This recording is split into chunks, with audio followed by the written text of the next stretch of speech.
welcome to everybody.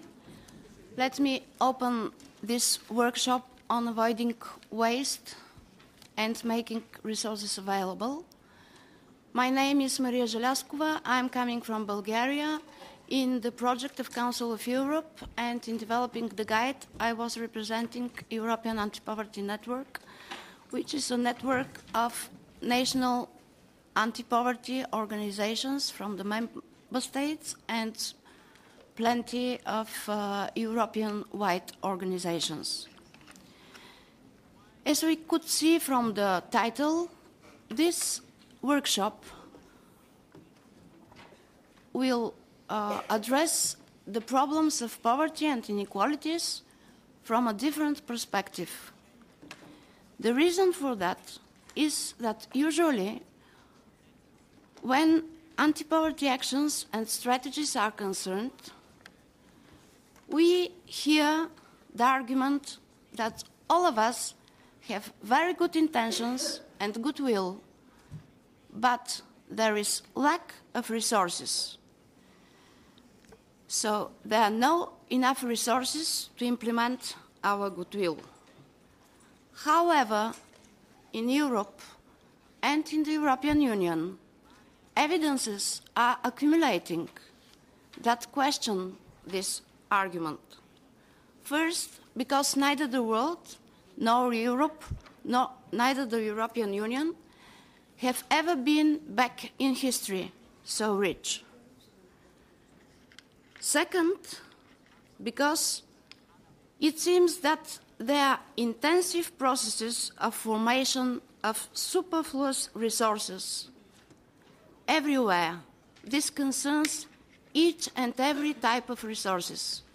We could speak about redundant people, abandoned land, ghost towns and cities, waste of money going into the offshore zones, low level of absorption of funds designed to improve well-being, superfluous regulations because they are not universal, and because of the mantras about deregulations, privatizations, liberalizations, and so on.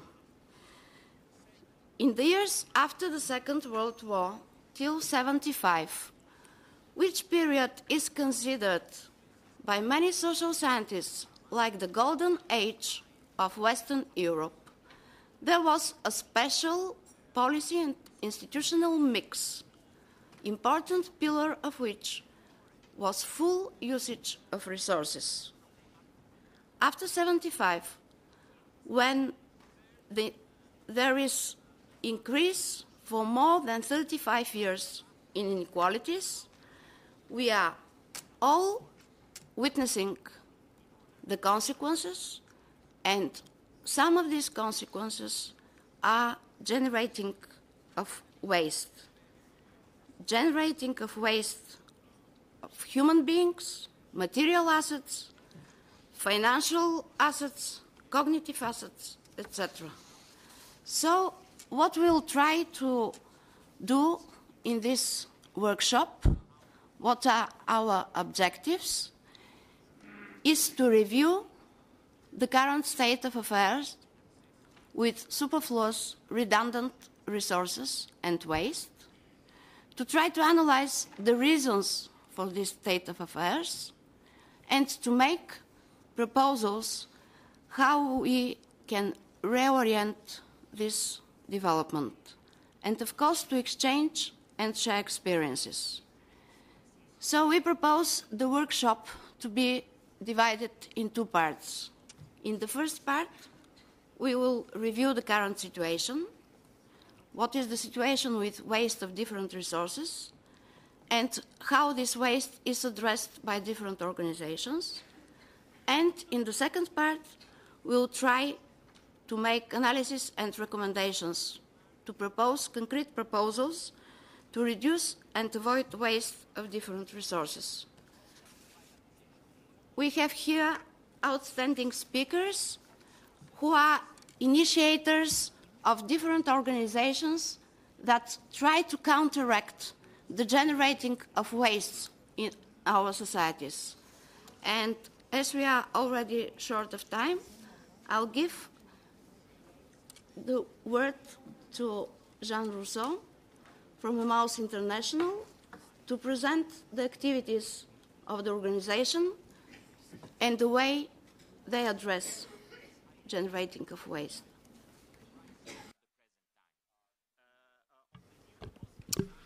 Donc bonjour à tous. Donc je suis président de cette organisation qui s'appelle Emmaus. Et en même temps, je suis un acteur de terrain puisque je travaille dans ce domaine de la récupération depuis 30 ans. Je suis heureux de parler de ce sujet parce que, évidemment, il y a fort à en dire dans la période actuelle, ici en Europe. Mais en même temps, parce que je pense que, plus que jamais, ça a un sens politique de parler de cette question. Et si je dis ça, c'est parce que je parle à partir d'une dimension internationale de connaissance de ces questions. C'est-à-dire qu'ici, on s'intéresse au gaspillage d'une façon assez récente en Europe. Et d'une façon où il semblerait qu'on découvre le problème du gaspillage et qu'il va enfin falloir y porter des solutions. Ailleurs dans le monde, la lutte contre le gaspillage participe d'une idée qu'il faut survivre. Si on va en Inde ou si on va en Afrique ou dans quelques autres zones en Amérique du Sud, par exemple, pour les plus pauvres, récupérer, ne pas gaspiller, utiliser la moindre parcelle de ce qu'on peut avoir sous la main, ça participe de la survie. Il ne faut jamais oublier ça. Et donc en Europe, on a encore un niveau de gaspillage suffisant qui fait que la plupart de la société, la plupart des membres de la société, une majorité des gens continuent à gaspiller sans se poser de questions.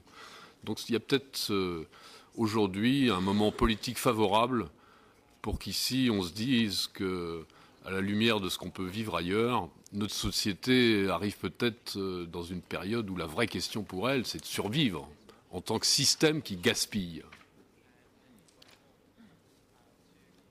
Tout ce qu'on peut entendre aujourd'hui sur le gaspillage des matières, leur raréfaction, la création massive de pauvreté, incite à penser que nous sommes dans un système fini.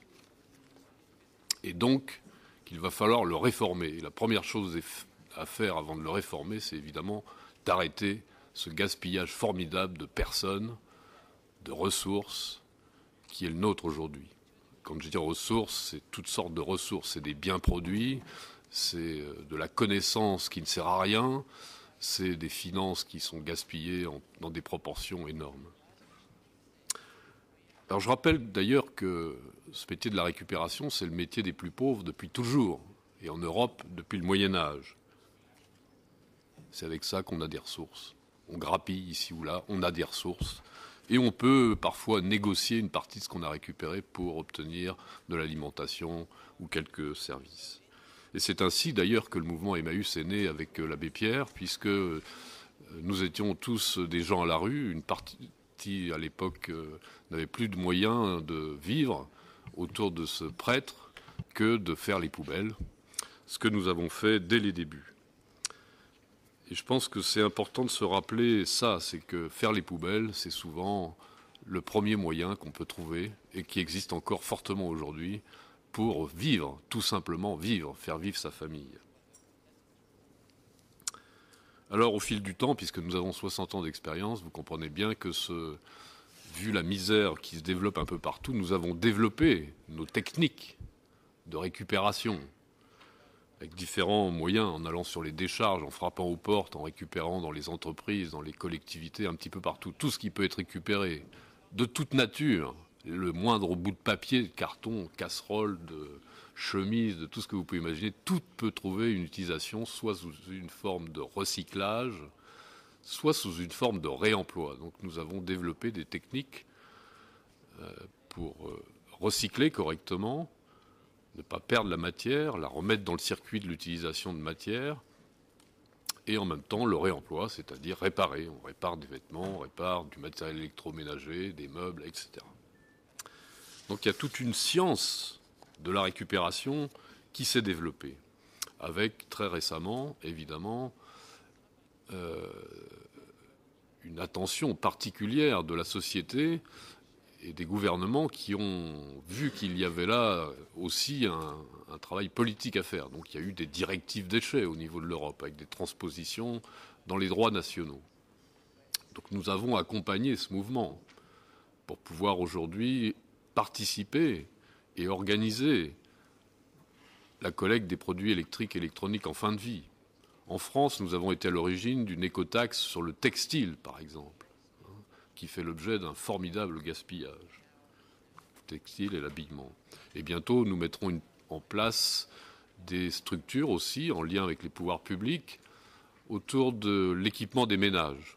C'est-à-dire tous les déchets d'ameublement en France rentreront également dans une filière et une écotaxe. Mais on pourra y revenir s'il y a des questions sur ce sujet de l'écotaxe. Donc nous avons développé tout un tas d'activités, évidemment avec des gens marginaux. On a coutume de dire à Emmaus que nous travaillons avec des milliers de marginaux partout en Europe et dans le monde, ou gens qui peuvent être considérés comme marginaux. Nous ne nous considérons pas comme des marginaux. Nous savons travailler, nous avons de l'intelligence, nous produisons de la richesse et nous partageons. Mais nous ne faisons pas un travail marginal, et aujourd'hui moins que jamais.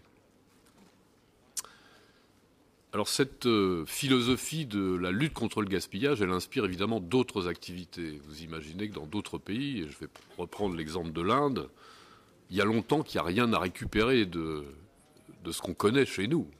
On ne récupère pas des meubles, du papier gaspillé, des livres jetés, ça n'existe que rarement.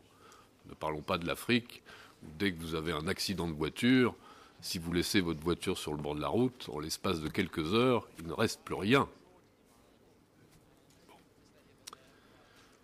Donc, si je prends l'exemple de l'Inde, nous travaillons à la préservation des ressources, nous travaillons dans des zones désertiques.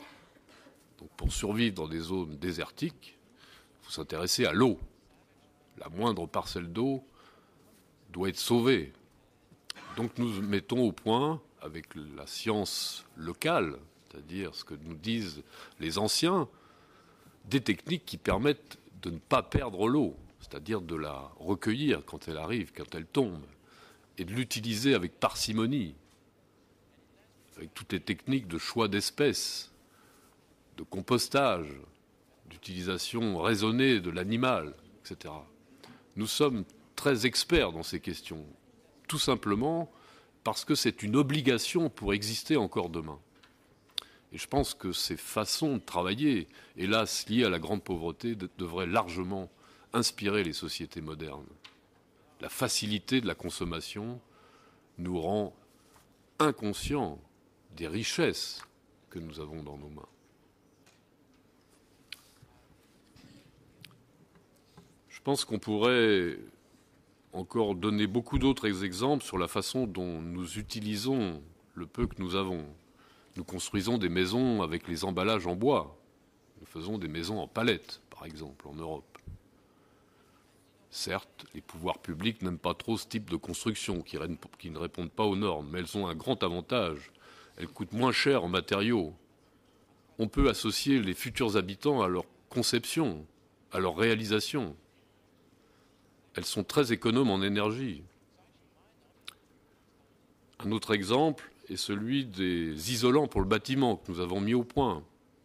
Vous savez qu'il y a maintenant 10 ans, et je vais m'arrêter sur cet exemple, lorsque vous achetiez un vêtement, on pouvait penser que 70% de l'ensemble du stock des vêtements pouvait être correctement recyclé, entre un vêtement qui est peu abîmé et qu'on peut reporter, donc à une valeur de deuxième usage, et d'autres qui sont plus portables mais qui peuvent être recyclés, soit sous forme de chiffon pour l'essuyage par exemple, de matière qu'on utilise dans l'industrie pour calfeutrer par exemple, ou pour faire des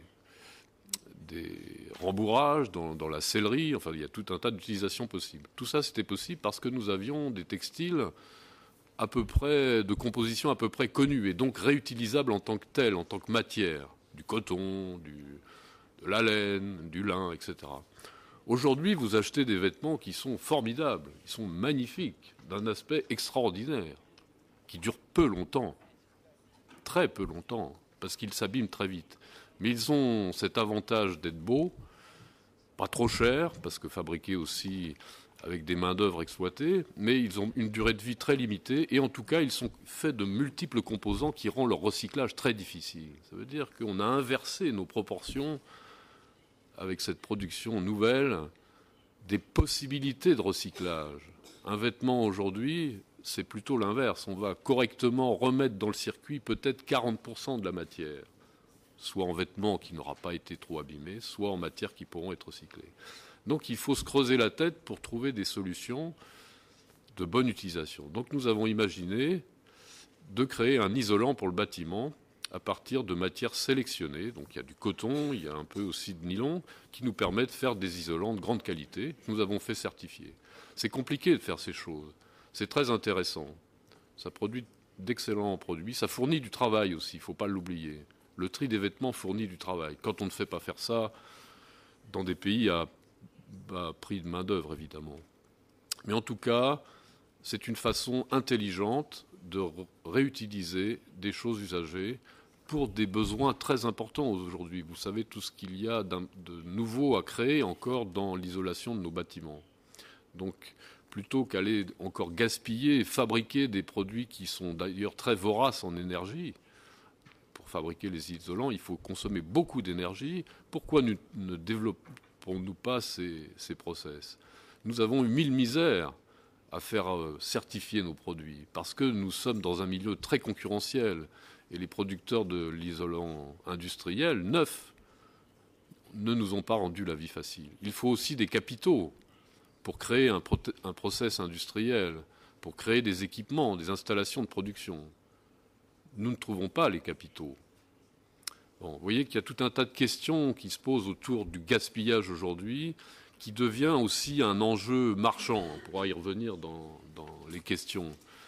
À partir du moment où c'était le métier des plus pauvres, pour simplifier, ça n'intéressait personne. Mais à partir du moment où il y a des enjeux financiers, évidemment, des écotaxes qui sont recueillis, on voit apparaître tout un tas de rapaces, ces grandes entreprises spécialistes des déchets, les grandes majors françaises d'ailleurs, pour ne pas les citer, qui reviennent sur ces secteurs et qui luttent d'arrache-pied avec nous, acteurs de l'économie sociale, sur ces secteurs vitaux.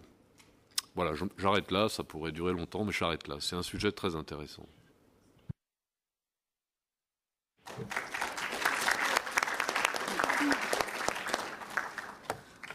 Thank you, Jean, for presenting different activities that could link reusage of objects with the fight against poverty. Now I'll give the floor to James Wallbank, coming from Access Space, and we'll hear about informational technologies. I would like to ask the speakers to make short inputs in 7 minutes in order to have time to make, in the second part, to make proposals. I'm very sorry that I have to say that this morning, following a conversation at breakfast, I changed the title of my presentation. So, I do apologize, but at least you know that this is fully customized for this, this workshop.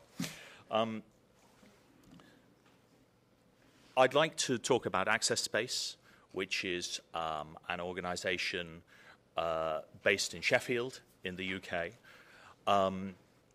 Sheffield is in a very difficult situation economically. It's a situation where there is an increasing polarization between rich and poor. If you take a look at this map, you will see this is the index of multiple deprivation, which tracks broadly how poor and how rich areas are. I would not just like to draw your attention to the red areas, and the dark red areas of this map are the poorest 1% of the UK. I'd also like to draw your attention, bearing in mind the scale, to the blue areas, which are the richest areas of the UK. You will see Access Space located in the centre, and 3 kilometres from Access Space are some of the poorest areas in Britain. and also the third richest postcode in Britain. So we have a real question about how we can address this increasing inequality. It's not as simple as to just say we have a post-industrial city, a city which used to have mass employment in the steel and coal industries, and now the whole city is poor. No, it's more complicated than that. We're finding that the city is struggling to engage with the information economy, with the new types of jobs and new types of employment. What we've done is to create a lab. This is it. I'm sorry, it's very messy. All sorts of things go on in the lab. This is now the longest running open access digital media lab in Britain. It's free, anyone can walk in, and since the year 2000, we have been open for about 230 days per year. So on demand, any human, anyone qualifies, can walk in and take part. For us, it's very important that we don't require that people are poor. In fact, about 2/3 of our participation is by people who are unemployed, and many of those people also have other difficulties. For example, between 1/20 and 1/10 of our participation is by people who have acute problems with homelessness. It's also the case that about 1/5 of our participation is by people who have some form of disability. And strongly represented are people who have autistic spectrum conditions, so difficulties with communicating. We encourage people in the space. We don't have teachers, so we encourage people in the space to learn from each other. We recycle computers, but the word recycle is tricky. We actually reuse computers. How do people gain the skills to be able to do that? Well, by learning from their peers. But of course, by doing this, people are not simply learning technological skills. They're also building networks. And those social networks and those communication skills are precursors to work networks and professional networks. You will probably also notice from this picture that there are all sorts of activities going on. We don't simply require that people take part in particular technological learning. We actually encourage people to do whatever it is that they are interested in, because they are driving the process. We don't treat the people that come into the space as passive recipients of a service, but rather active participants in their own learning and personal growth. All this is made possible through an incredible resource, which is a massive number of computers which are being thrown away every day. On average, every 2 days that Access Space is open, we are given 3 computers. And so we don't have too few computers, we have too many. If you come to the space, sure, you can learn about technology, you can use the free software which we have available, but also you can have a computer. Have 2. Have 10. It's not a problem. All you need to do is repair the computer yourself. And of course, the thing, why are we so mean as to require people to fix a computer? Well, in the end, we're that mean because we're not thieves. If we did it for people, we would be stealing the major piece of value, which is the expertise. If we can encourage people to fix their own computer and to understand how it works, then they never need to pay for another computer again. And I have to say, I personally have not bought a computer for 15 years, And if you ask my wife, you will know that we have far too many computers. So, that's another problem. Perhaps, I do apologize, I think we actually have an earlier version of this presentation. So I'm hoping, I will just go to the newer version. So you have, perfect. So this is the resource that we're dealing with. And regrettably, and I say regrettably, we do have to recycle some of the computers. Now, the word recycle is always interpreted as being a very positive word. Oh, it's green. Oh, we must recycle it. Actually, recycling means destruction.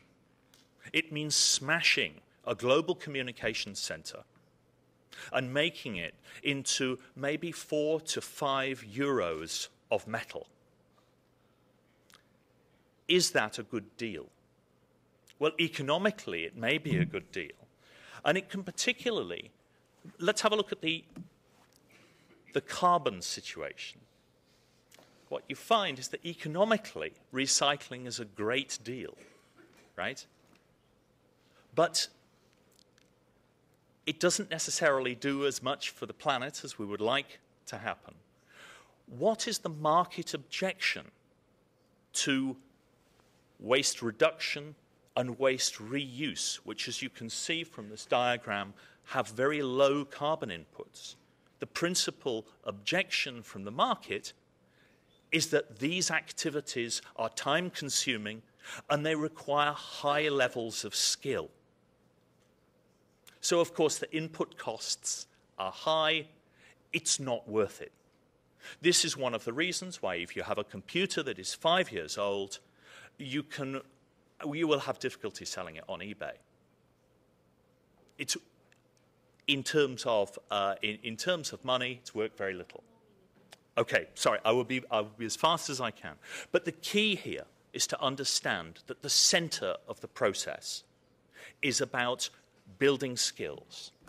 I should say, I can show you all sorts of pictures of exciting activities going on. You will see that this is a space where we try to maximize serendipity so that people are learning unexpected things from each other. We have deployed this kind of model in other situations as well. So we're working with deprived communities to help them build their own computer labs. And this can take only 2 or 3 days. You don't have to be computer experts. Lots of people can get involved and start to empower themselves and their communities. We've even taken this to the point where we are able to deploy these ideas with people who are homeless, who have got extreme levels of exclusion. And the key to this is not the objects, it's the skills. I should also remark that now we have started to become very interested in these kind of local advanced manufacturing technologies. And we believe that these technologies hold out new possibilities for reuse and repurposing and reimagination, and can relocalize manufacture and remanufacture in a way that could be extremely interesting. We've found that these digital technologies, while we do have to pay for some of them, are extremely low cost now and have huge potential for creating products, sometimes from recycled materials, and for generating new enterprises.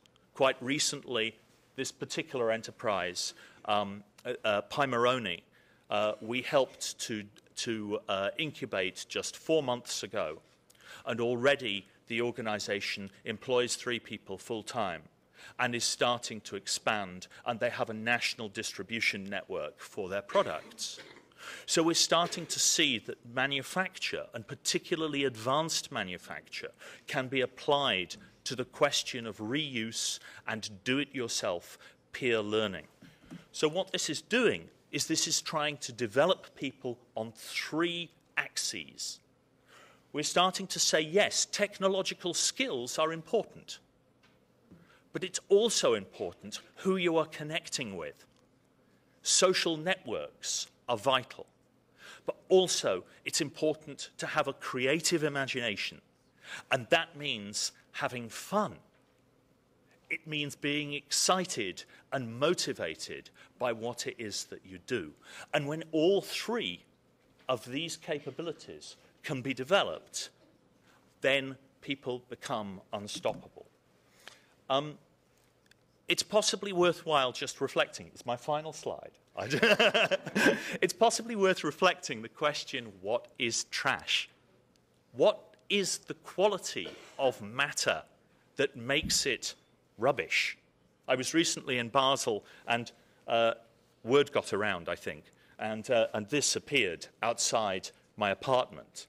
And fonctionnait, not quite correctly spelt. It sounds fun to me. But what is the quality of matter which makes it trash? I would suggest to you that it is not a quality of matter. It is a property of us. Trash is what we call matter when we can't be bothered to be creative with it anymore. So what this suggests is that what the planet is suffering from is not an excess of throughput. It is a deficit of creativity. And so we must mobilize the creativity, the skills, and the engagement of people who are time-rich to enable us to solve these problems. There are some links. I will shut up.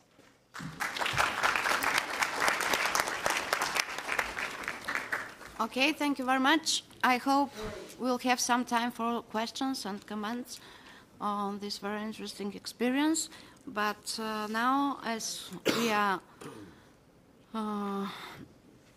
late in the time, I give the floor. We go to Italy with Impossible Living, and I give the floor to Andrea Sesta and Daniela Galvani. Thank you very much. Hello, everybody. We are Andrea and Daniela, and we come from Milan, and we deal about the problem of wasting spaces. Our point of view was mainly focused on the fact that in all European countries we have millions of abandoned buildings that are waiting for a new life. They are just giants that they are staying in our towns, in our countrysides, and basically everywhere. There are very different situations, and all this space is basically useless because nobody is using it since years, or in some cases also decades. There is a variety of situations that cause the creation of abandoned spaces. Detroit is definitely a very important case because it's what we call the capital of abandonment because for the macroeconomical situation that happened in that city, actually half of the city is abandoned. And now it's really a struggle for the municipality to understand how to revamp all this stock of buildings that are generating a huge problem in terms of security, in terms of happiness, of course, because nobody wants to live in an abandoned place. So the starting point of our initiative was to understand that there were really a lot of places and that nobody was actually knowing where they are and what they could be used for. So we started understanding. No, you can live here for a while. We started understanding how much people was dealing with this problem, if it was only an Italian problem or if it was a problem that we had everywhere. And as this data came up, we understood that actually it was a Western civilization problem. And that there were a lot of people that were trying to do something about this situation. This because there is basically a lack of regulation about this problem. There is, as we know, there is not a public administration that was able to resolve the problem, or at least to address it, except for the Netherlands, that has a very long experience in dealing with unused space, even though that experience now is kind of changing, because it is, as we know, it is no longer accepted to squat a space in Holland, as it used to be. But that was the only big experience that we had in the Western countries. So we thought that it could be useful to have a bottom-up solution, as we understood that a lot of people were trying to map these places in their local areas and actually trying to implement projects, creative projects in many cases, in those spaces. Because the reuse of something that is already available, of course, foster creativity, because you have to deal with boundaries. You have to deal with something that is already given, and you have to make the best of it. And so we found a lot of interesting projects, and we wanted to collect, to make a global network of all these experiences. And that's what is Impossible Living. And now Daniela is going to tell you more about that. Mm-hmm. Yeah, you can switch if you want. What's happened in January 2011 was that we started thinking how to find a solution, an innovative solution to develop a platform for solving the problem of abandoned building. We start thinking how, with our new tool we have, we can find a solution for that problem. So what we start doing, we mix our two professions. I'm an architect, he's an engineer, and we develop this Impossible Living platform. That is, I think you know, for instance, Wikipedia. Wikipedia is made by people. Everybody can add information about something. We are doing the same thing concerning abandoned building all over the world. Everybody know abandoned building from their in front of their building, in front of their office or whatever. And what we start thinking is that if we collect all the information, we can give a global map of public but also private building. So what we developed, what Andrea and our technical developed, was this website. You can go on. And we start with the mapping. You can go. And we start in the last month, we launched the new part that talk about how to reactivate this abandoned building. Because we start from the mapping, but we want to arrive to give a tool to the people to find a real solution. So if you go on, everybody can had need and had in the next slide idea how to find for the future of that building a new use. The real person that can manage this stuff is the reactivator. What we thought is that somebody have to create a community, a web community around this building, and how to put in contact real developer, owner, public administration, architects, and everybody that want to try to give a new life to that building. Everybody can be a reactivator, even if they are not money, even if they are not an architect, even if they just because they wish. So we studied this new tool for you, and we hope you can use it. If you go on, these are some of our reactivators that are in Italy. And we tested the platform with some of them. They are 60 now, and we are looking for new reactivator in Europe. And what we want to tell you that reactivation doesn't mean restoration. That means that everybody, if they don't have the key of the building, can do something, start the process from the outside of the building, and try to create a community from the outside and start thinking how to give a new life to that place. Here we start a mapping for the earthquake. Then Andrea developed, if you go on, the Impossible app. It's completely free. You can download it right now, and you can map all over the world the abandoned building you know. It's very easy to use it. You can go. And what we saw is that when we started 2 years ago, nobody was speaking about abandoned building. Today, everybody, even WWF, is talking about abandoned building. We make a collaboration with them.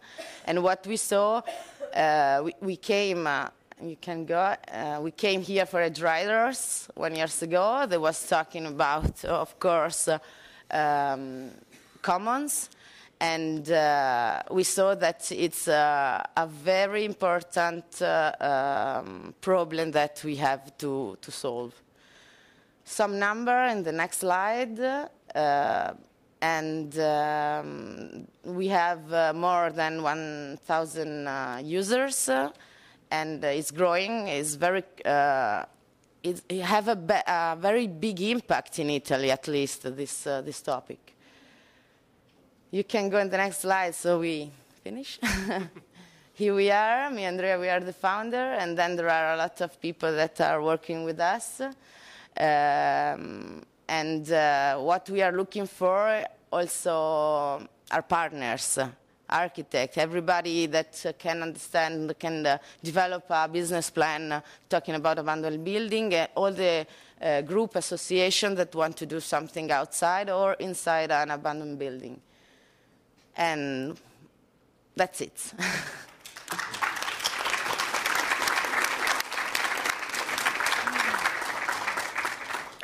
Thank you very much for the presentation and for providing us with a tool to rationalize our actions. So now we go to Greece. First, I give the floor to Mariani Papanikolau from Kinisi.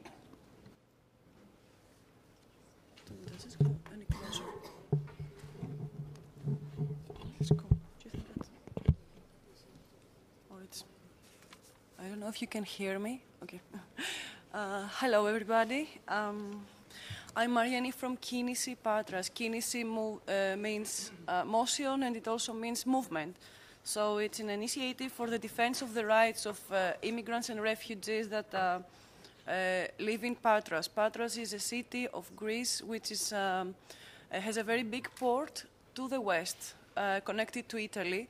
So refugees are arriving there since the 19th in order to find a way to pass through the ship and through usually trucks, hidden in the trucks, and cross the border and go to Italy and other European countries. So in 2007, we created this initiative. We were citizens that we were interested in the problems of the refugees that they were facing while they were staying in Patras, and we were trying to do things in favor of them and not against them, as most of the part of the city were doing. Well, as you all know, political situation, dictatorships, wars, climate changes, and poverty in Africa and Asia create refugees in Europe. The role of EU in the situation of the countries of the development world is not negligible, yet the policies that EU practices are not, in its own territory are not remedial either. For example, in Greece, which is the first country that refugees arrive, because we're the natural border, A variety of reports show a systematic breakdown of human rights, many detention centers that are kept as they arrive, in which the conditions are inhuman, illegal deportations, and racist violence, especially now that we have in our parliament Χρυσή Αυγή, which is the Golden Dawn, a fascist Nazi so-called political party. The percentage of asylum is still the lowest between the countries of EU. It's 1.8 in the primary application and almost 20% in the secondary application. And this is the data that the ministry is giving, despite of the fact that there has been a change of the asylum law and it's supposed to be better. I should also mention here that the responsible ministry for asylum law is the Ministry of Public Order, and refugees have to go to the police stations to apply for asylum. Moreover, with the economical crisis now we are facing, a very important percentage of immigrants that were already living in Greece legally are now outside of legality because they cannot renew their working permission, so they lose the permission to stay also. And we're speaking about people that have been living in Greece more than 10 years, 15, 20 years. They have their families, they had their jobs, they have their kids born in Greece and going to Greek schools. As you know, they're integrating. Now let's talk about a little bit about Greeks, because now with the crisis, as you all know, the unemployment is growing, and there are some studies that show that it's going to be up to 30% for this year. After the signing of the memorandum, the first it was in May of 2010, the second was in February of 2011, and we had another one in the 3rd of November of 2012. We started experiencing a whole new condition in everyday life and in the labor market. The swelling of unemployment, the shrinking of wages, the deterioration in the labor market, and the deregulation of labor law have led a respectable rate of people in poverty without being able to react. What we are facing now is not only a mass layoff from the private and the public sector as well, but a lack of jobs in the market or in working positions as well. Furthermore, we have so many new forms of employment, like different kinds of part-time jobs, labor reserve, and flexibility. We also have to take in consideration that a large number of employees are not being paid regularly in private and in public sector, so they cannot correspond to their daily needs. Moreover, as the main state policy is to cut funds in order to pay back the debt, the social and health sectors suffer from lack of resources, reduction of staff, and inability to correspond to the citizens' needs. On the other hand, as the society is getting poorer and poorer, it's at an increasing proportion of people unable to access the social welfare services. And as a result of all mentioned, physical and psychological problems have arisen. Due to the loss of access to primary health services, due to the loss of access of medical examinations, hospitalization, and medication. We also have to mention the rise of suicide attempts and mortality due to inability to access the health system, as I mentioned before. So we have all this, and moreover for the immigrants, we also have the obstacle of legality, as I said before, the language, and the recognized qualification in order to exercise certain professions. This is what we have to take also into consideration when we speak about the immigrants. Thank you very much.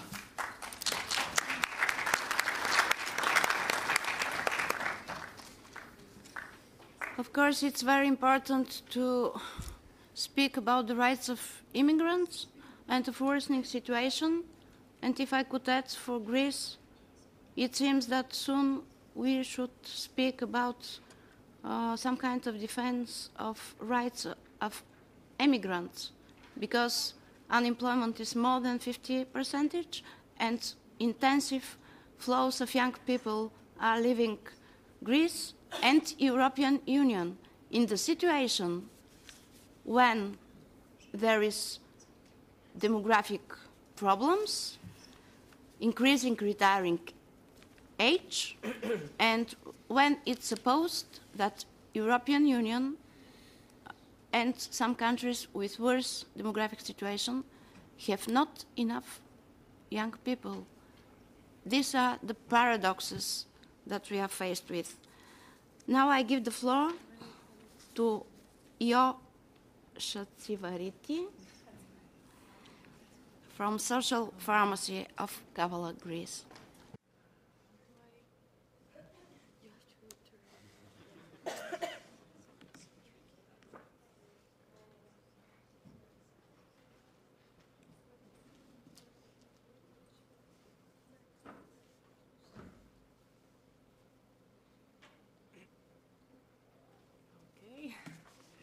Hello from me too.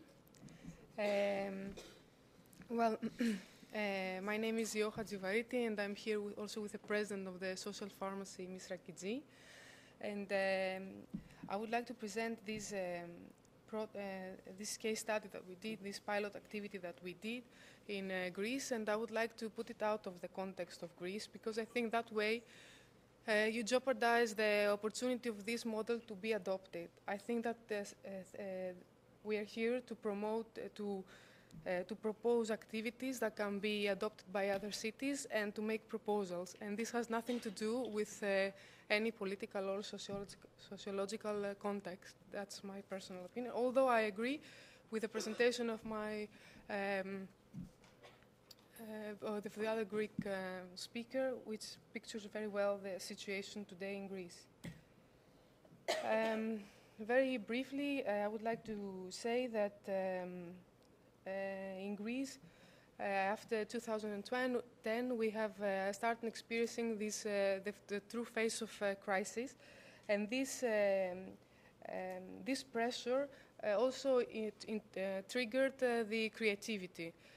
We start realizing resources and how we could make use of it in order to cover the emerging needs. That way, in our city, we understood the great amount of medicines kept at home and never in use, as well as the great amount of medicines being given to old people at the elderly center of our city, which didn't consume all, or they were excessive to their prescriptions and were left out and thrown away. At the same time, we had the emerging needs of new categories of population that were left out of the public insurance system, which were the people formerly employed and now unemployed, and with leftover of insurance, let's say. What we set up? We set up this social pharmacy, social medical office, which does the exact this. Citizens are offering the medicines that they have at home and not in use, or medicines that have expired and we can recycle. And also the same thing happens from the legal entity, cultural and professional associations, chambers of commerce, and legal entities and NGOs that can offer medicine or money being translated afterwards in medicines.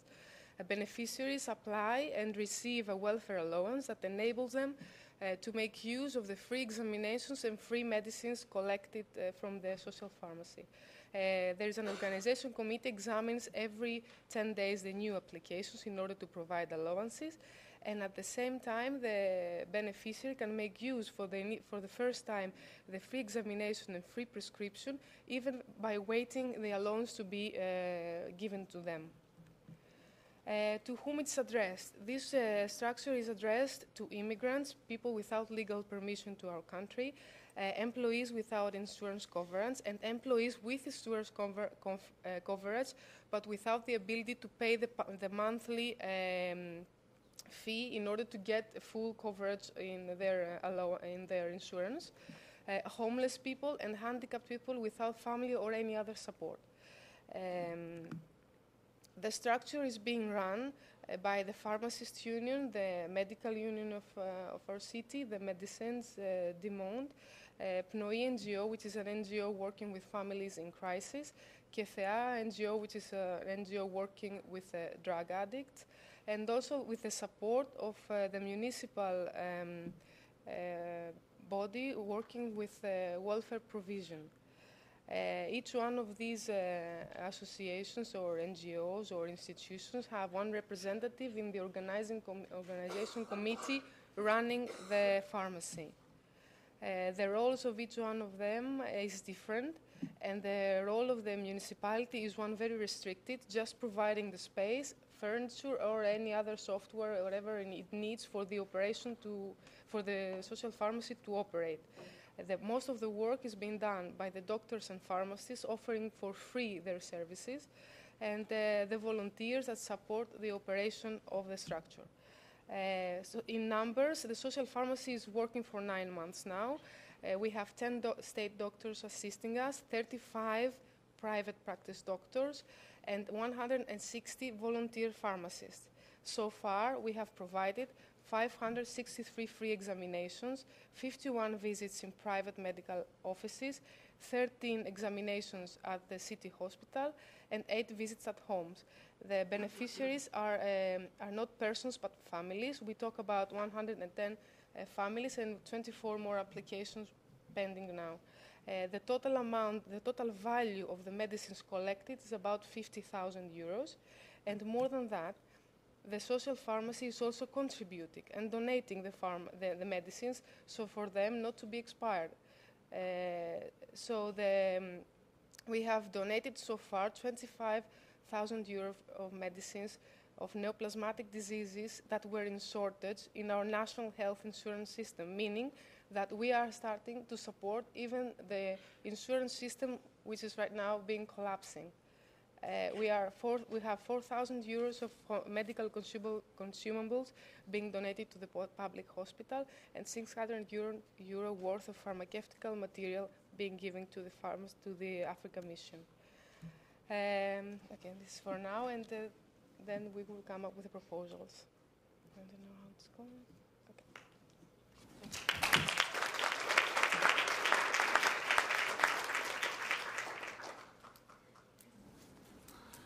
Thank you very much. I think we have broad picture of waste of different resources. We can now open up discussion with everybody in order to put questions, to make comments, although also to make proposals. I'm very happy there are so many hands. So. I would ask you to say your name and organization, and be short. I'm sorry, but... Ternura Rojas. I don't belong to any organization because I'm from the Occupy or Indignados movement. Just a comment, because we are talking about the paradox of democracies here. And, you know, there is really no paradox when we understand things. As I said yesterday, if democracies are not working, it's obvious that we are going to have inequalities and poverty and anything. So there's no paradox. The answer is there. And in this workshop, I heard that Europe is a rich, or has been a rich country, or a rich union. That's not really true. Maybe this will help us also destigmatize the poor and the strategies for fighting poorness. Because the countries of the north, of the Western civilization, are, you know, they debt a lot of money to the countries of the south, historically. Just think, you have cotton, chocolate, and coffee. If you don't grow it here, you're bringing it from the south. So we owe, even myself, I come from Bolivia, but I live here. Every single drop of gas that I use to warm myself in the winter is coming from a country that is invaded and people is dying. If you want to contact me afterwards, we can talk about the debt, because there are a lot of research made by many economists and things that they say we don't, and the degrowth movement also talks about it. We are not rich, and we have this that we have because we owe a lot of resources, and it's this ecological debt that we have with other countries that we are not rich here. Sorry sorry that you have to listen that from me. Thank you.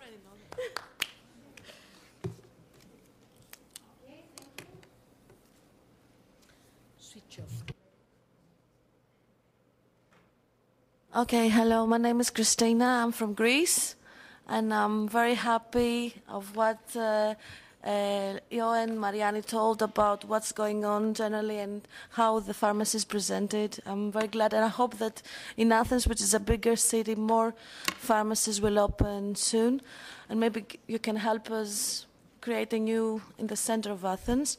I am from Time Bank Athens, and of course, we talk about, in Time Bank, about the waste of time, because we have so much time free in our lives, and sometimes we don't know how to use it, or we don't appreciate a lot our time.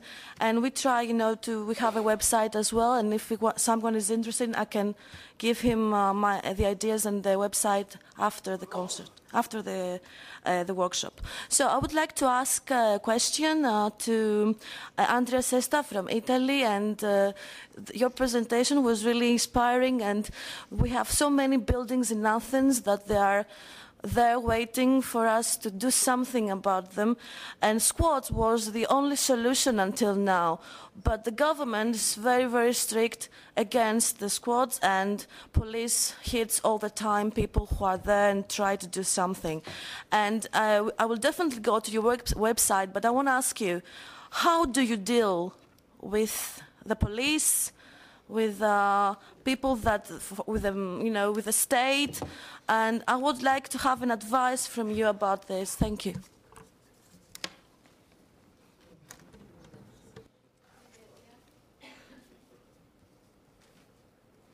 We continue with the comments. My name is Ransom Lekunze. I am an associate professor in development economics, University of Copenhagen. I have one little comment, and I really appreciate this meeting, which I think it's really important to be able to address an important issue like poverty and inequality. But I will try to be a little bit provocative here. We're talking about waste and the misuse of resources. I want to ask ourselves if we think that waste doesn't begin from us here in this meeting, sitting here inside this room or sitting here inside this hemicycle. And why do I say that? It is because if I need to ask the conference organizers how much does it cost us to be able to get 400 participants inside this building, paying them flight tickets, increasing the carbon footprints whatsoever to be able to be here, talking on an important topic, but my main concern is who are those represented in this meeting? Do we have Romans in this meeting? Do we have the immigrant communities who are represented in this meeting? Do we actually have those vulnerable people or people at risk who are at this meeting who can be able to speak for themselves and address directly the issues of waste and poverty? I think we are misguiding, or we are wasting taxpayers' money by being able to talk about people who are not represented in this meeting, but they have a voice and a possibility of being able to address and speak about issues for themselves. So when we are talking about waste, we should be able to begin by looking at ourselves first. Are we wasting or we are not wasting? I think it's a question that is up to the organizers to be able to give us an answer to this, because I don't see those immigrants communities inside here. I don't see the Romans, who are the main people who are involved in poverty in Europe. I don't see those communities represented here. I think it's a question more or less to the organizers and not to those of us who have been given the opportunity to come and address an important issue like this.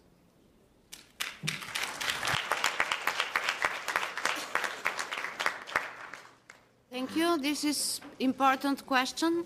Now we continue with the comments, and then we take some time to address. At the end. My name is Duhomir. I'm from EAPN, Bulgaria, one of the countries that is heavily affected by poverty, inequalities, and all policies and strategies that generated this poverty and inequalities, because they are consciously generated by the policies. First of all, I would like to support the opinion that there is no sense to speak about paradox of democracy, because the truth is a little bit different. what we face is the logic of reduced, distorted, and falsified democracy. This is the logic of insufficient democracy, not the paradox of democracy. And about the topic of this workshop, obviously we can identify different resources and a lot of different ways to waste them. So it's possible to lose the direction and the sense. We need a little bit more order of thinking, discussing the subject. And there is an important idea formulated by important names in this type of analysis. I would like to propose to remember this idea for the audience here. The idea identifies as important resource the social welfare and identifies inequalities and increasing of inequalities as a way, a mode to waste this resource. I mean names like Hugh Dalton, for instance, and his famous principle of transfers, which asserts that, given other things, a transfer of a unit of income from a richer to a poorer person must increase social welfare.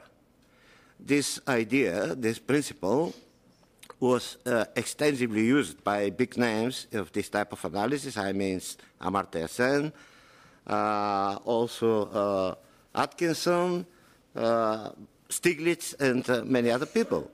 And they continued this type of analysis, the waste of this resource, and this technology to waste this resource by increasing inequalities. And yesterday, Professor Galino mentioned that during the last 3 or 4 decades, there was a redistribution. The main process of income distribution was redistribution from the bottom to the top, the concentration of incomes and wealth. And obviously, this was a period of wasting of basic resource, social welfare.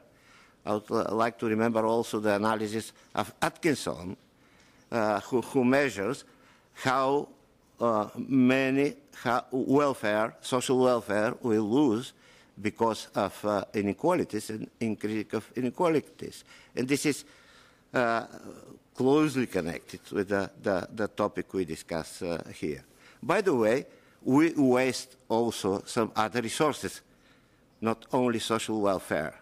Our societies waste democracy. The opportunities that real, effective democracy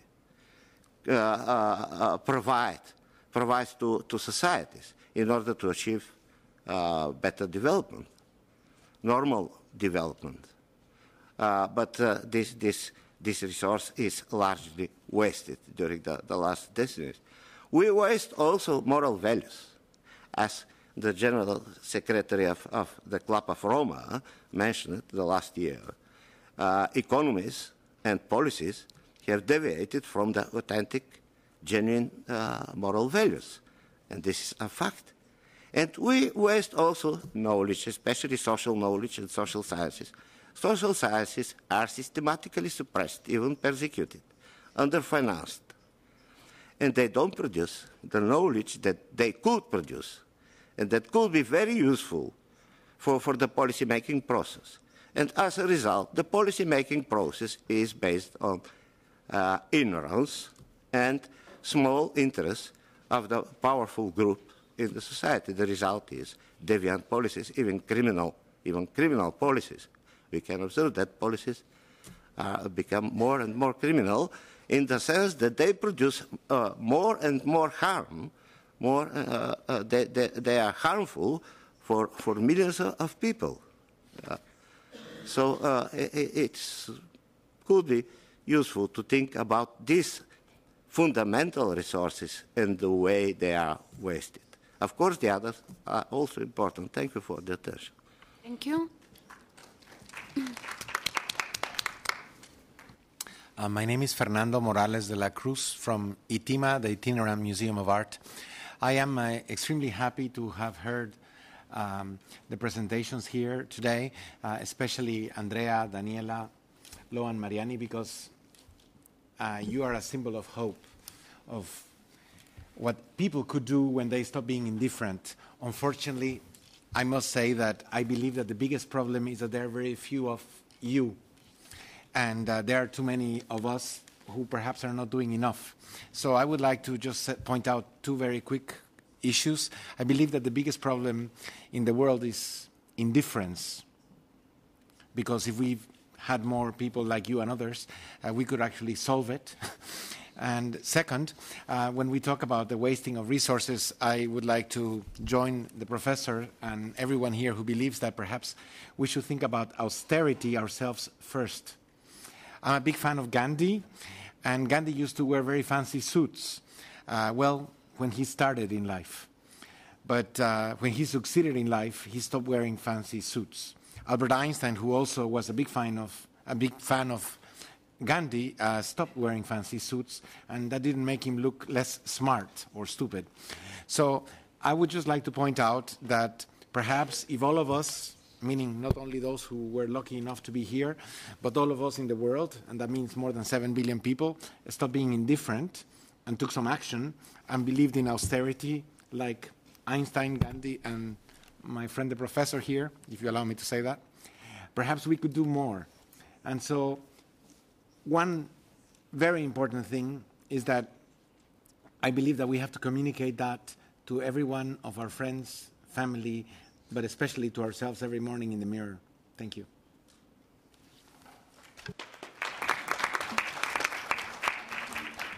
Thank you very much. There are many hands. Please be shorter because there will not be enough time. Okay?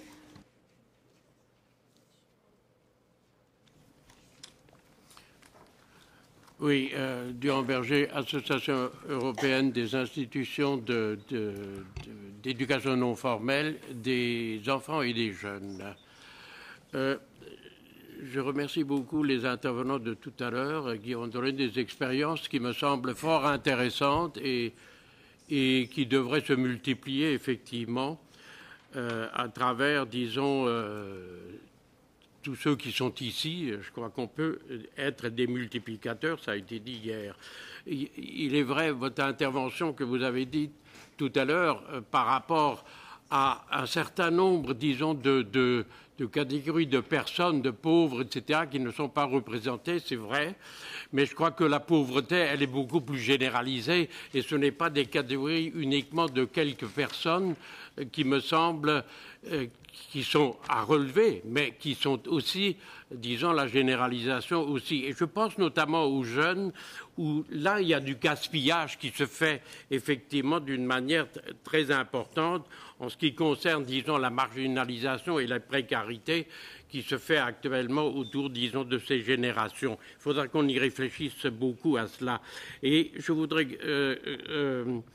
apporter peut-être au niveau, disons, de l'éducation non formelle, mais je crois aussi l'éducation formelle, les deux sont complémentaires, ainsi que l'informelle. Je crois qu'il est important que ce gaspillage, je crois qu'on peut pas y remédier, mais on peut effectivement y réduire tout cela. C'est une question d'éducation aussi.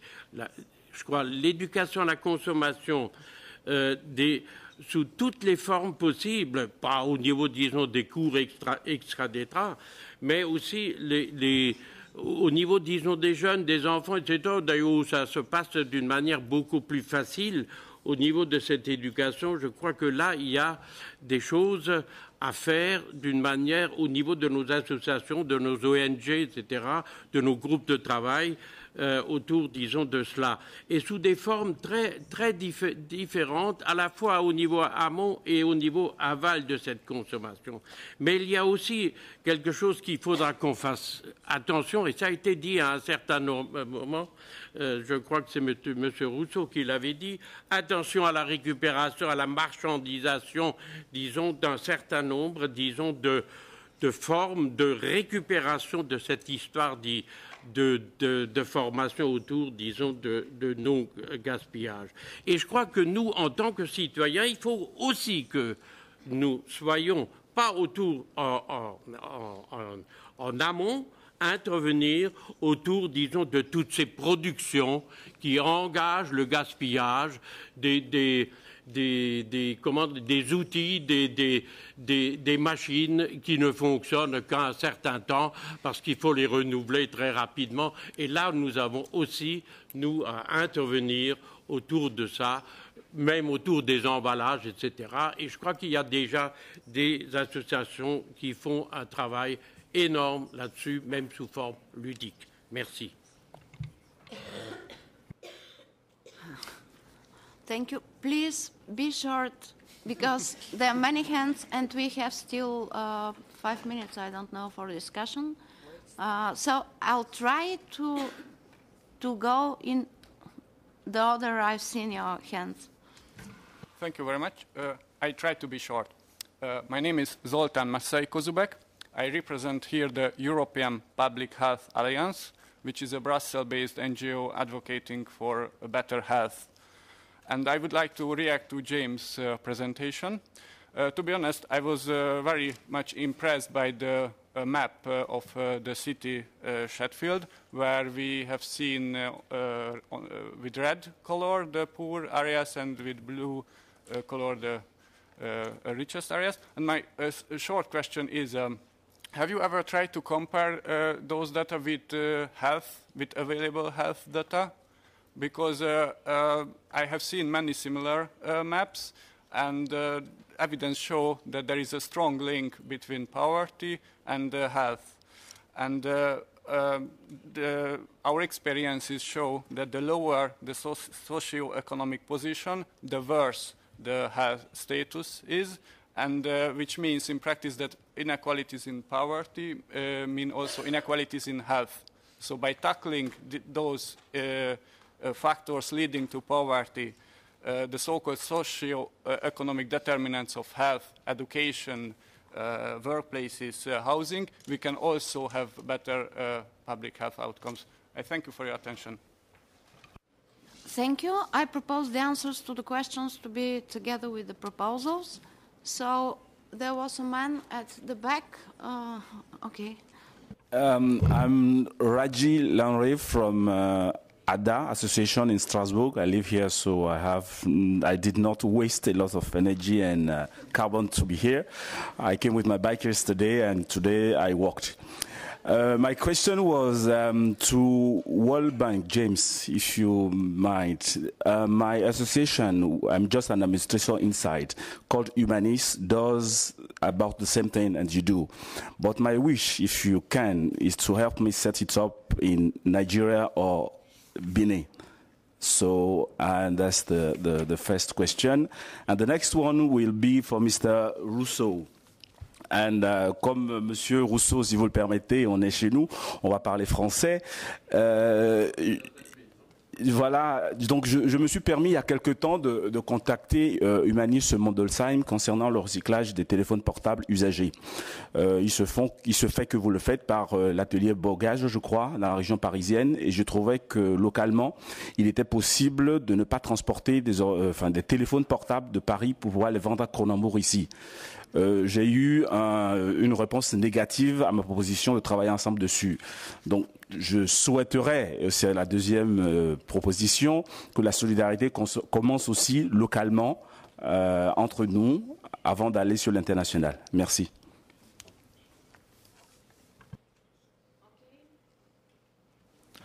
Angelos from Cyprus Youth in Power. I wanted to comment to first speaker, Rousseau, about recycling and that we cannot recycle as much as we could at the past because the materials used, that the products are made from unknown materials. And as we know, we don't produce many things in Europe. Everything is produced in China.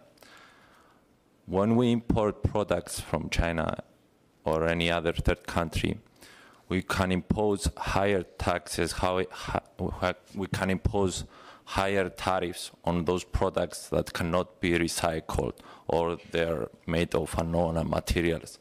So that would be a solution to the problem, I think. Thank you. Thank you. At the back. My name is Jeto, and I'm from UK. I'm here representing a group called All African Women's Group. I'm going to talk about the waste, but the waste of human beings. In my group, we have a group of women asylum seekers who have lived in the UK for a very long time and who have never been allowed to do any work. And I think that is a waste of human being. These people have skills, some are nurses, some are midwives, some are teachers, but because they've been wasted, I don't think that really needs to happen. It's not only the commodities or other things that are being wasted, even human beings are being wasted. I've lived in UK for 12 years. I got my status after 10 years, and I've never been allowed to work. What a waste of a human being. Thank you very much. Please, we are in a hurry, so be very short. Moi, je veux seulement répondre au monsieur qui a posé la question en demandant s'il y avait des gens présents quand on parlait des immigrés et des favorisés. Donc, moi, je vais vous dire, moi, le mot pauvre, je n'aime pas. Mais je fais partie des favorisés. Et grâce à certains mouvements et associations qu'il y a sur Mulhouse et dans les environs, on me donne le droit de parler, de m'exprimer et de débattre avec les gens qui ont plus instruits que moi pour me défendre, pour défendre les gens comme moi. Et il y a des groupes qui travaillent là-dessus. Donc, et ce qui nous a permis de faire, à moi, personnellement, avec Emmaus, sur le tri des vêtements, un stage dans le Nord, à Bruyé, et pour faire donc une usine, d'abord elle était sur Mulhouse, après elle a été mise sur Boursevillers. Et je veux dire qu'il y a aussi ATD Carmante qui est là, qui considère énormément les gens en précarité, il leur donne la parole et avec eux, ils travaillent sur leur bien-être. Peut-être pas comme en étant favorisé, on entend peut-être plus, mais il y a des choses qui se font. Et il y a quand même des représentants qui sont ici, au Parlement. Donc moi, je peux le dire, je fais partie des favorisés. Et ce qui nous a permis aussi de faire à Mulhouse ce qu'on appelle un magasin pour rien. C'est-à-dire les gens nous emmènent de la vaisselle, des vêtements ou quoi que ce soit, et nous on leur redistribue gratuitement aux gens qui sont en précarité.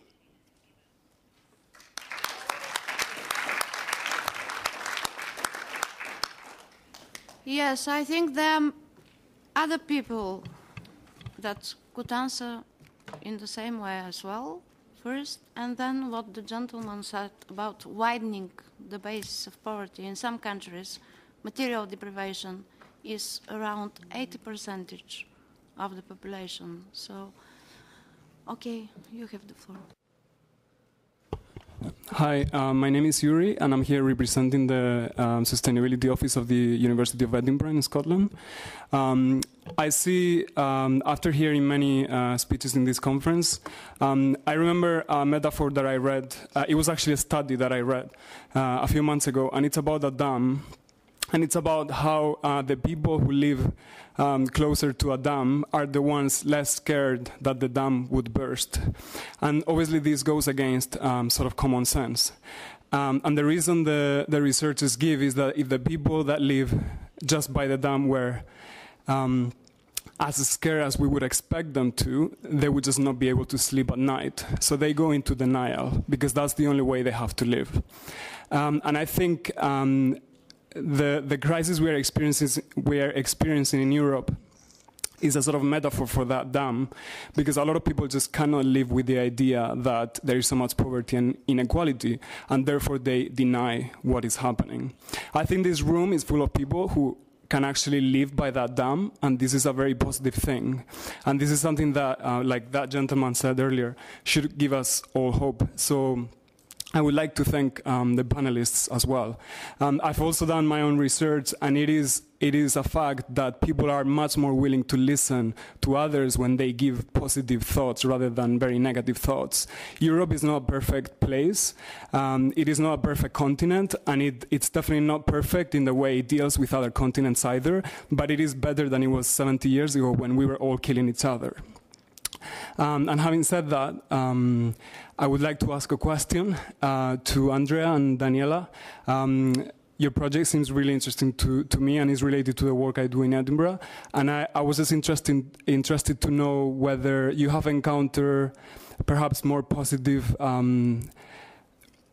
sort of relationships with certain places in Italy or elsewhere in the world. So if you could give some examples of maybe towns or cities where maybe your project is more welcome. Thank you. Okay.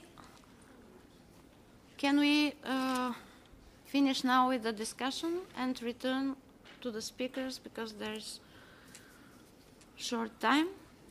And I guess they will answer to questions and as well make proposals what to make, how to proceed, trying to adjust needs and insufficiencies with excess and waste. So I give the floor again in the same order to Jean Rousseau. Bon, je vais essayer d'être court. Quelles pourraient être des propositions à prendre en compte dans mon esprit et selon mon expérience et qui vont aussi avec ce qu'on a entendu là. Tout ce qui a été dit sur le réemploi, le partage des ressources, je crois que c'est à encourager. Évidemment, on réemploie encore beaucoup trop peu. Il y a beaucoup de choses qui sont gaspillées. Mais tout n'est pas réemployable. Il faut donc aussi travailler ces questions du recyclage correctement. Alors ces activités ne sont pas encore suffisamment encouragées.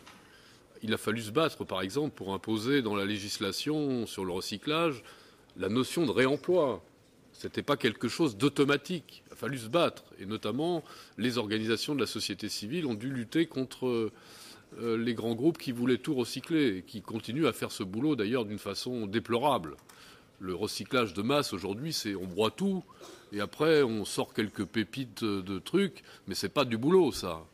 Ce n'est pas de la protection de l'environnement. Ça ne crée pas d'emploi non plus.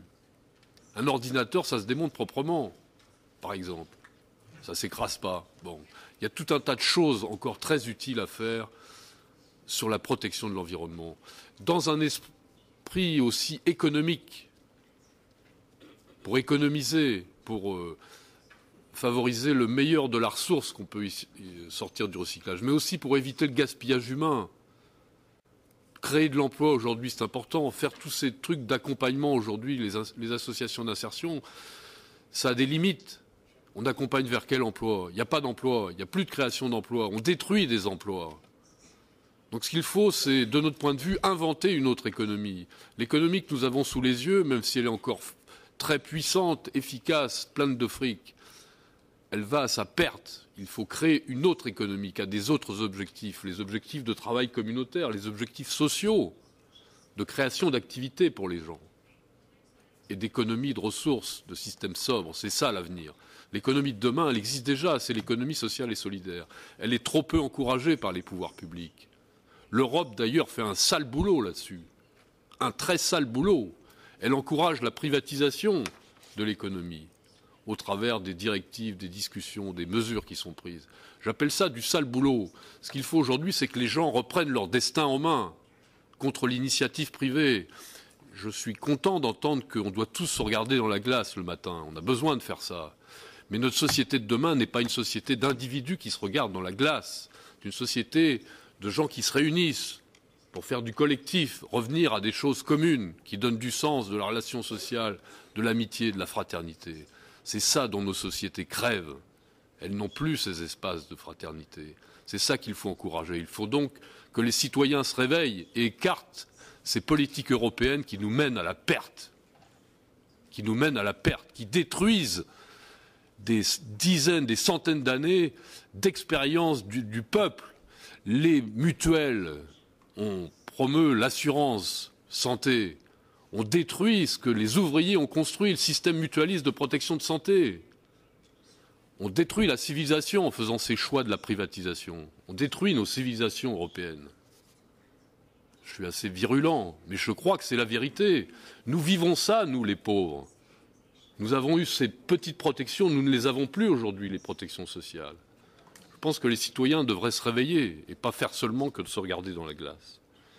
Alors je pense aussi qu'on a parlé un petit peu de la notion de bien commun ce matin. Mais le bien commun, c'est ce qu'on a dans les mains aujourd'hui, la protection de l'eau.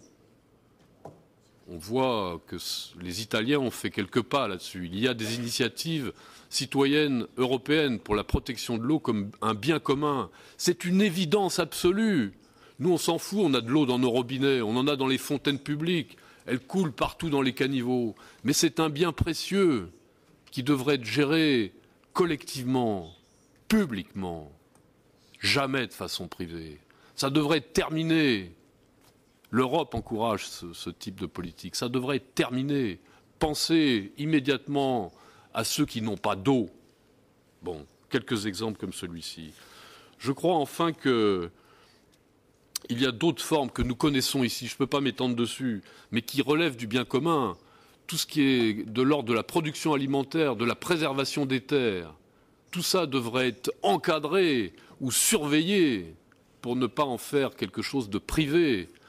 Les grandes compagnies en Inde, elles achètent des terres par centaines, milliers d'hectares. Elles éliminent la production vivrière. Les gens crèvent de ça. Ils perdent les petits lopins qu'ils ont pour gagner leur nourriture. Ça, on devrait lutter puissamment là-dessus. Bon.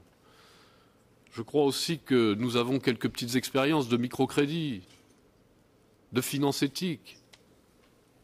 Bon, il y a la question des paradis fiscaux, il faudra bien légiférer, mais que chacun regarde où il met son pognon, par exemple, dans les banques aujourd'hui.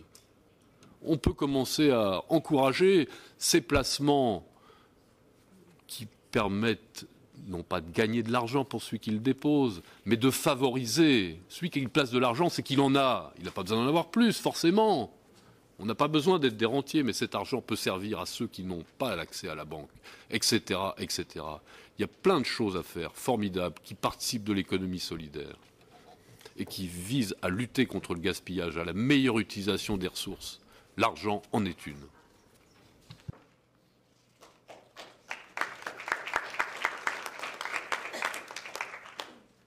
Thank you. James? I have two specific things that I should respond to. One's the connection between poverty and health and well-being. In fact, the map that I showed was the index of multiple deprivation, which includes, it rolls into one, several factors about public space, health, crime, education, housing, transport, employment opportunities. All these are rolled into one factor, which gives you a very round picture of what poverty actually is. So poverty is a very complex subject that is that does not respond to singular interventions, which are about just one factor. So this is one thing. The second response that I would make would be about setting up these kinds of interventions in Nigeria or Guinea. In developing world countries, the kind of model that Access Space represents, I have been now recommending that this model is adopted more widely in Europe for a considerable amount of time, for more than 10 years, with only very limited success. However, I should say that recently the Indian government has become aware of this model and has expressed considerable enthusiasm. And in Brazil, there are more than 600 centres based on this model.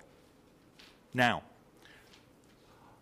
Recently, I was in Brazil, asked to give a presentation about this, and my question at the end of the presentation was, well, why is it that you in Brazil can roll out this kind of self-help, this kind of informal, practical, small, local-scale, individual type of intervention, whereas we in Europe seem unable to do so?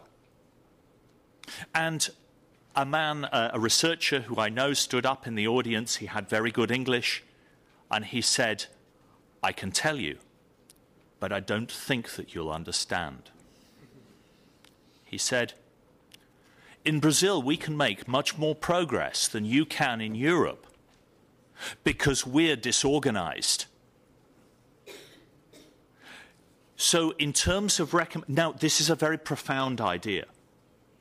And we are living in extremely complex times.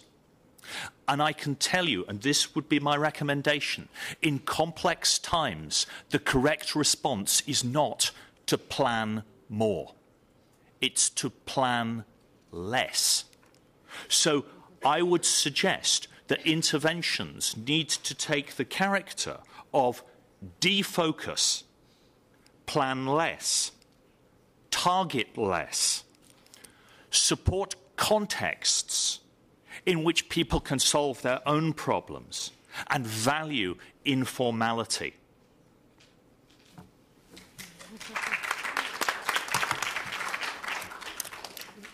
Okay, thank you. We go to Andrea and Daniela. Hi.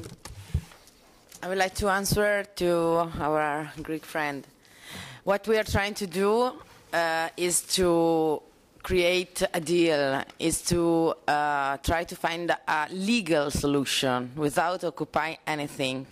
We have to find a solution, a balance between people that are asking for place, from homeless to young people that are looking maybe a place for their job or whatever, and the people that are the owner of this abandoned building, because every building, each abandoned building have an owner that is public or private.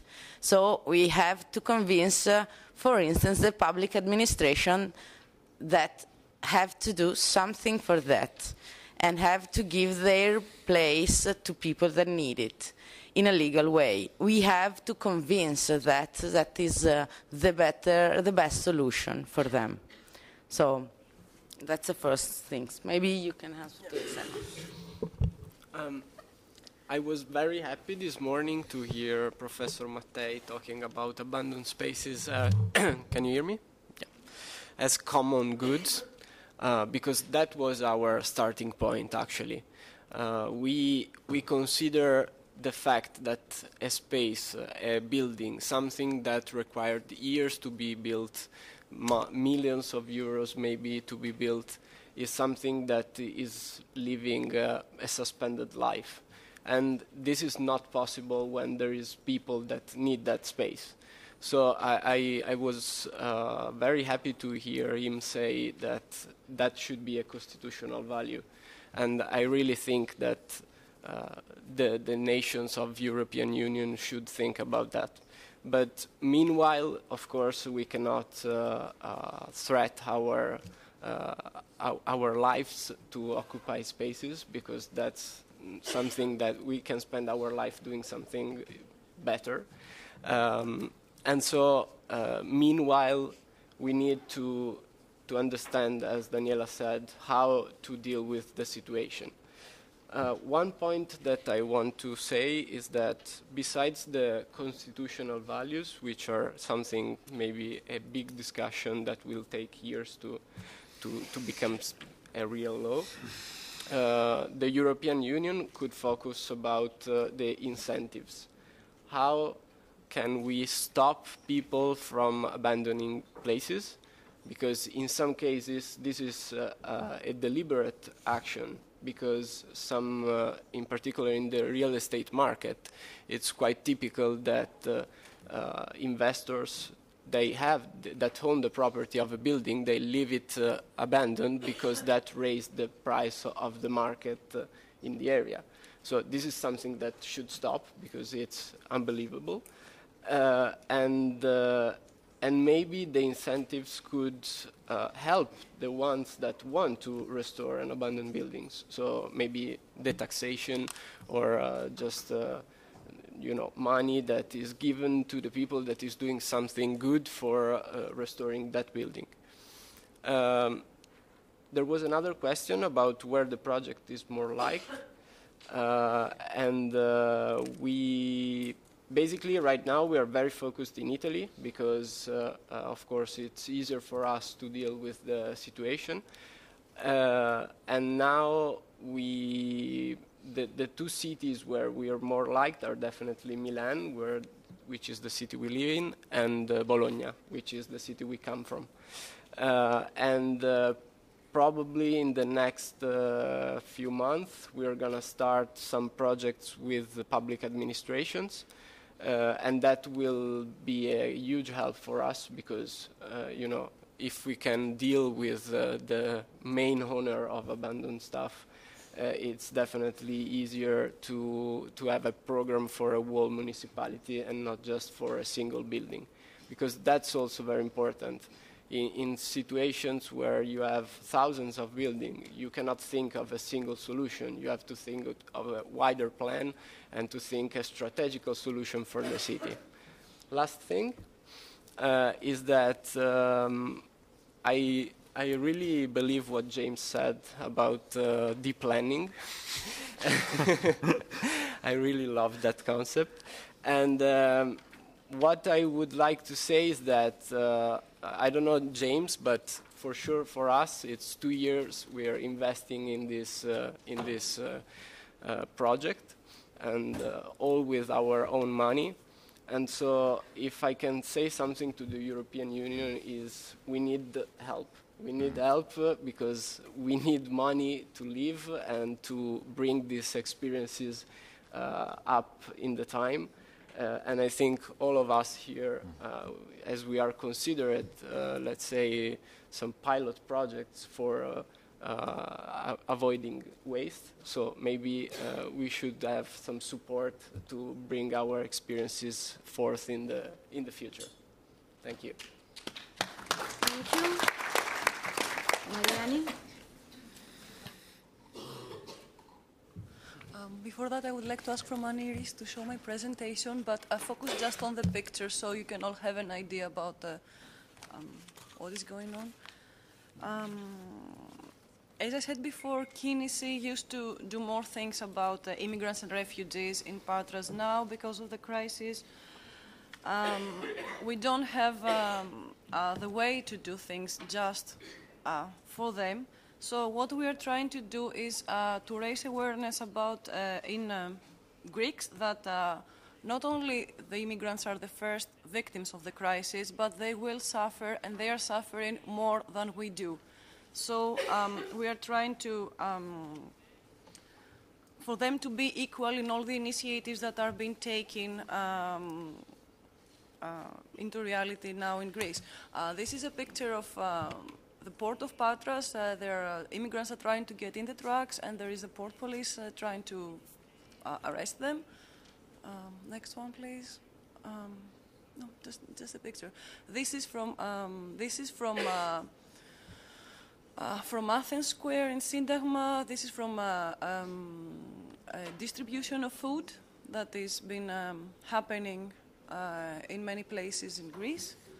Then another one. These are young Afghans that are living in these conditions in the port of Patras, in the city of Patras. Many of them are minors, are unaccompanied minors. And this is our social pharmacy and medical office that is pretty much like you described in Kavala. So I agreed very much with James, what he said before about the example of Brazil, that how they can do all these things because they are not organized.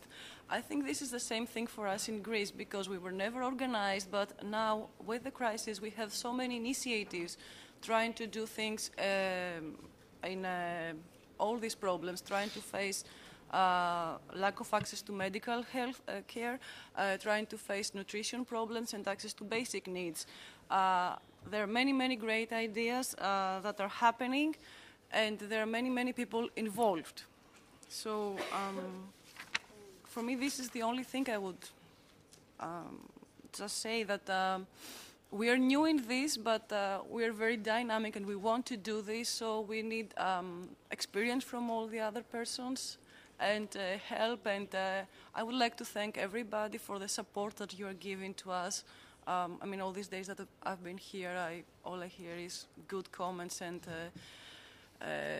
consolidance about the situation we have. And thank you very much. Thank you. Yeah. Well, I definitely agree with James. And I see that there is only two conditions for an initiative to succeed. The first one is never mainstream, and the second one is let the grassroots level actors be the decision makers and the planners of the next steps and initiatives. They are the ones that they're very close to the people in need and know how to fulfill their needs. How to trust social pharmacy, for example, in a state that is collapsing and most probably will exclude the people that you have already been serving. And the multiplier effect is something that you can achieve only by basing it in the people that have already done it and succeeded in it. That's our position on the issue, and that's why we have taken it far from the social pharmacy and start planning the next steps. We have already done a social grocery shop, a center for abused women and women's victims, and also an integrated social provision structure, which includes also a time bank, a communal garden, free meals, and all of that with an expanded network of actors working with people.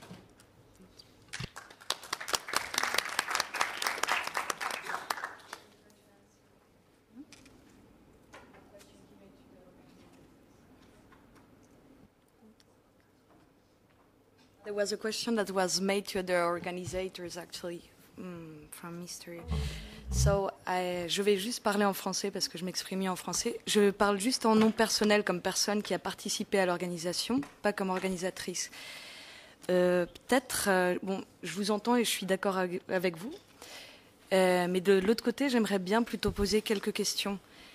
D'un côté, on peut se demander, est-ce que ça aurait été mieux de ne pas organiser cette rencontre ? Est-ce que ça aurait été mieux de ne pas permettre les échanges qui ont lieu dans ces jours-ci? Et surtout, est-ce que ça aurait été mieux de ne pas permettre aux voix qui sont entendues dans ces jours-ci de se faire entendre dans une institution comme le Conseil de l'Europe, où, par mon expérience personnelle, je peux vous dire, c'est rare d'avoir ce type de discours dans une institution comme celle-ci.